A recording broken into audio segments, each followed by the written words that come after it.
Une ville ne peut être cachée quand elle est située sur une montagne. Matthieu 5, 14. Avançons dans la compréhension de cette phrase et aussi dans la saisie de la perspective eschatologique.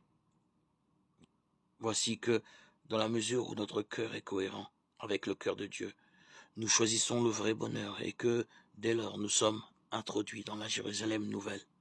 Celle-ci irradie la gloire de Dieu et brille du bonheur des hommes qui s'y trouvent. Nous sommes lumière du monde dès l'instant où nous lui appartenons. Adhérer à la vision divine du royaume, c'est être citoyen de la cité éternelle. C'est ce que Paul exprime dans l'épître aux Éphésiens. Vous n'êtes plus des étrangers ni des hôtes de passage, vous êtes concitoyens des saints, vous êtes des familiers de Dieu. Éphésiens 2, 19. Dès aujourd'hui, cela est capital. Nous ne vivons pas seulement une attente, nous vivons un présent. Que signifierait d'ailleurs un avenir qui n'aurait pas de présent? Que signifierait une réalité actuellement cachée qui n'aurait pas de signe présent?